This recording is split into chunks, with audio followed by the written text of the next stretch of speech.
मेरे प्रिय भाइयों और बहनों, स्वागत है आपका अपने इस YouTube चैनल पर। भाइयों और बहनों, आज मैं जो कथा लेकर आया हूँ वह प्राचीन और बहुत ही जानने योग्य कथा है, सत्य घटना है। कृपया इसे ज़रूर सुनिएगा, एक बार ज़रूर सुन के देखिएगा। और इस कथा से हमें यह शिक्षा मिलती है कि किसी को भी हमें कभी भी छोटा नहीं समझना चाहिए। तो मित्रों, एक बार भगवान अपने एक निर्धन भक्त से प्रसन्न होकर उसकी सहायता करने उसके घर साधु का वेश धर के पधारे। उनका यह भक्त जाति से चर्मकार था, यानी जूतियां गांठता था, और निर्धन होने के बाद भी बहुत दयालु और दानी प्रवृत्ति का था।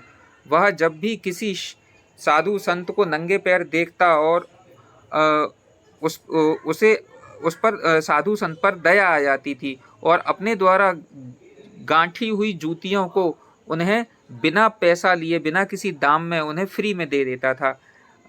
जब कभी भी वह किसी असहाय या भिखारी को देखता तो घर में कुछ भी मिलता उन्हें दान कर देता था। उसके इस आचरण की वजह से घर में अक्सर फांका पड़ा रहता था।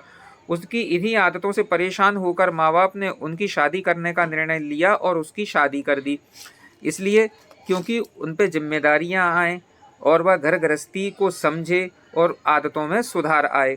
लेकिन इसका उन पर कोई असर नहीं हुआ और बल्कि उनकी यह सेवा अनवरत ऐसे ही चलती रही। और तो और इस सेवा में उनकी जो पत्नी आई थी वह भी इसी तरह से सहयोग करने लगी। ऐसे भक्त से प्रसन्न होकर भगवान उनके घर आए ताकि वे उन्हें कुछ देकर उनकी निर्धनता दूर कर दें तथा भक्त और अधिक जरूरतमंदों की सेवा कर सके। भक्त के द्वार पर साधु को आया देख अपने सामर्थ्य के अनुसार उनका स्वागत सत्कार किया। जब भक्त ने उन साधु का, जो कि भगवान साधु के वेश में आए थे, साधु ने उनका जो सत्कार किया, तो वापस जाते समय साधु भक्त को पारस पत्थर देते हुए बोले, इसकी सहायता से तुम्हें अथाह धन की प्राप्ति होगी, तुम्हारे सारे कष्ट दूर हो जाएंगे, तुम इसे संभाल कर रखना। इस पर भक्त बोला, फिर तो आप यह पत्थर मुझे ना दें, यह मेरे किसी काम का नहीं, वैसे भी मुझे कोई कष्ट नहीं है। जूतियां गांठ कर मिलने वाले धन से मेरा काम चल जाता है। मेरे पास राम नाम की संपत्ति भी है जिसे खोने का भी डर नहीं। यह सुनकर साधु वेशधारी भगवान लौट गए।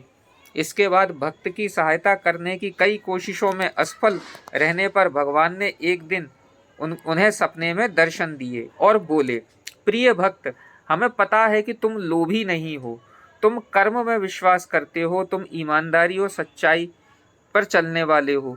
जब तुम अपना कर्म कर रहे हो तो हमें भी अपना कर्म करने दो, इसलिए जो कुछ हम दें उसे सहर्ष से स्वीकार करो।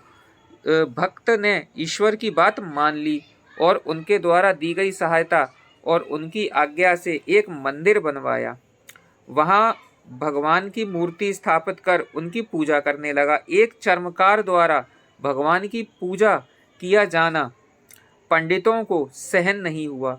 उन्होंने राजा से इसकी शिकायत कर दी। राजा ने भक्त को बुलाकर जब उनसे पूछा तो वह बोला, मुझे तो स्वयं भगवान ने ऐसा करने को कहा है।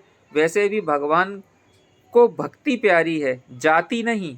उनकी नज़र में कोई छोटा बड़ा नहीं, सब बराबर है। जातियाँ भी हम इंसानों ने ही बनाई हैं, भगवान ने तो ऐसा कुछ नहीं किया। राजा बोला, क्या तुम यह साबित करके दिखा सकते हो? भक्त बोला, क्यों नहीं। मेरे मंदिर में विराजित भगवान की मूर्ति उठकर जिस किसी के भी समीप आ जाए वही सच्चे अर्थों में उसकी पूजा का अधिकारी है। राजा इस बात के लिए तैयार हो गया। पहले पंडितों ने प्रयास किए लेकिन मूर्ति उनमें से किसी के भी पास नहीं आई। जब भक्त की बारी आई तो उसने एक पद पढ़ा कि देवादिदेव आयो तुम शरणा, कृपा कीजिए जान अपना जना। इस पद के पूरा होते ही मूर्ति भक्त की गोद में आ गई। यह देख सभी को आश्चर्य हुआ। राजा और रानी ने उन्हें तुरंत अपना गुरु बना लिया। इस भक्त का नाम था रविदास। जी हाँ, वही जिन्हें हम संत रविदास जी या रैदास जी के नाम से भी जानते हैं, जिनकी महिमा सुनकर संत पीपा, श्री गुरु नानक देव जी, श्री कबीर साहिब और मीराबाई जी भी उनसे मिलने गए थे। यहाँ तक कि दिल्ली का शासक सिकंदर लोदी भी उनसे मिलने आया था।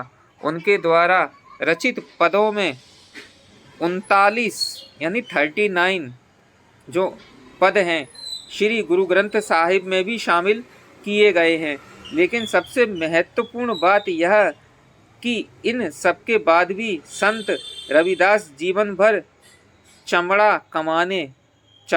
चमड़े से काम करने, जूतियां गांठने के सिवाय और कुछ नहीं करते थे, क्योंकि ये किसी भी काम को छोटा नहीं मानते थे। जिस काम से किसी के परिवार का भरण पोषण होता हो वह कभी छोटा नहीं हो सकता।